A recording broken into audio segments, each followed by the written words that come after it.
After the latest update of Flight Simulator 2024, there have been some changes to the marketplace. In this video, we're going to look at those details. Let's roll the intro and then let's look at what has changed.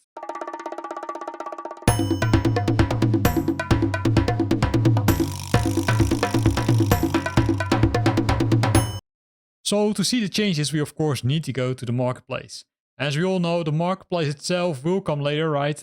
Early 2025 it will be there. But we still have the My Library, and that's where those changes took place. After the last update, there are some changes which are disabling the Flight Simulator 2020 content by default. So in my case, if I would scroll down, I would find several packages which are for Flight Simulator 2020, which you can always recognize due to, let's say, the legacy icons, right? And also here the Flight Simulator 2020 icon. Those are disabled by default.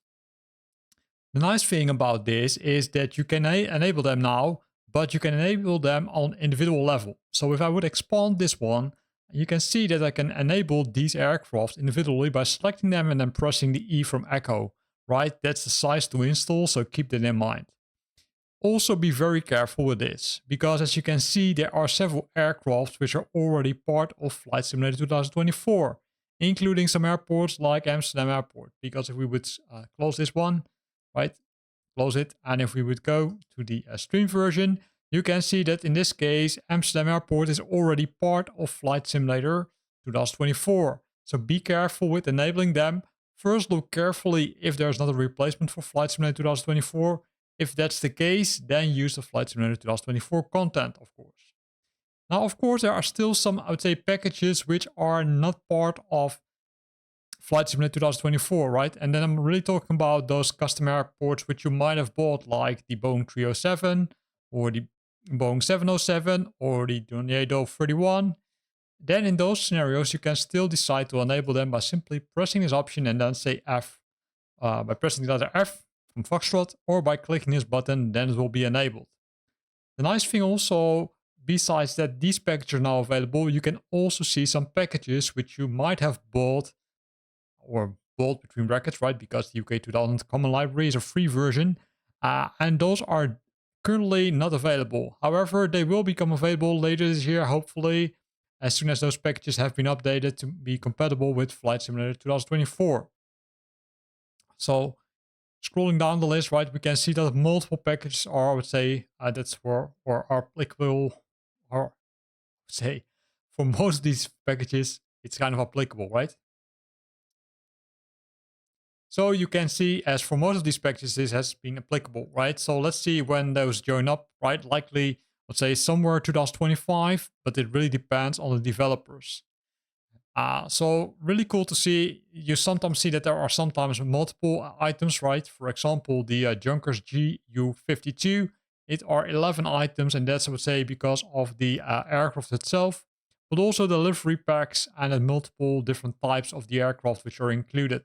So don't look weird. No, it's not 11 aircraft. It's one aircraft, the different types and different liveries. The other thing which has changed in this package or in this update is also the community add-ons. You can now see the community add-ons are there. The weird thing is that it says, okay, hey, it's there, but it's not enabled. That's, I would say, kind of weird, because if I look at GSX Pro or GSX World, if I would open Flight Simulator 2020, and go to the flight mode, I do see that GSX is being enabled. But keep in mind that I could decide to disable it. In this case, you can see that the Phoenix Airbus A320, it's not enabled, but you can enable it, sorry. But on the other end, it's kind of weird because there are more options which says disabled. So I do think that there are some things which are, I would say, not entirely working 100% correct, but I do see some progress being made here to prepare that Flight Simulator 2020 content will be there. Of course, if you want to make yourself life easier, you can always use the filters here on the left side, right? You can, for example, filter on the 2020 packages, or you can say, I want to filter on the community packages, and then you can see that they are installed. By default, they are disabled, but let's check for the Phoenix Airbus A320, right? So let's not say open it. Let's simply go to the world map. Calling it the world map, but it's of course a free flight mode. And then let's see if the A320 is already there, right? So the A320 from Asobo, of course, is there. But if I search for A320, you can see that the Airbus from Phoenix Sim is also there. So it's likely, I would say, kind of a buggy thing that, let's say, my library, which shows items are disabled while they actually are enabled. So don't worry about this. This will likely be fixed in the near future, but just want to call it out.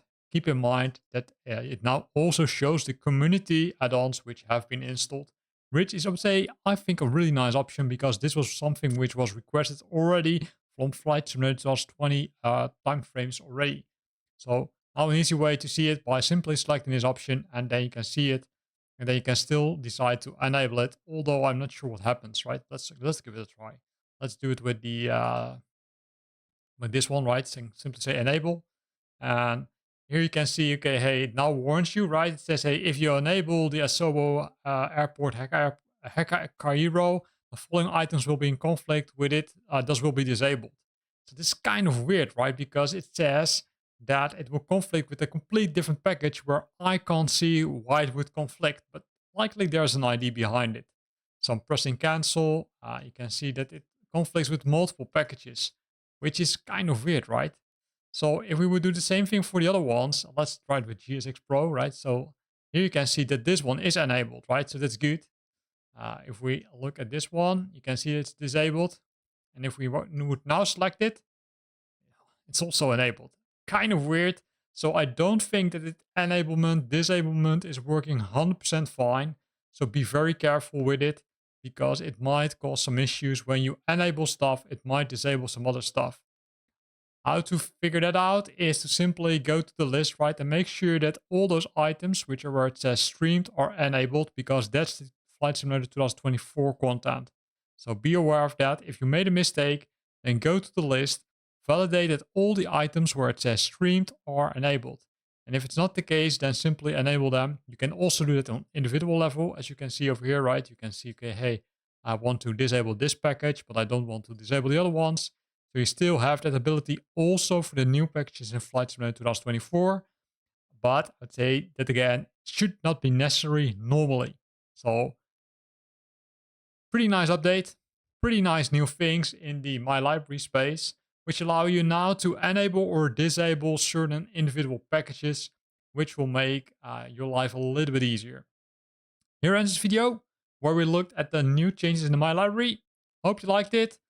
And of course, I hope to see you back next time for my new video about Flight Simulator 2024.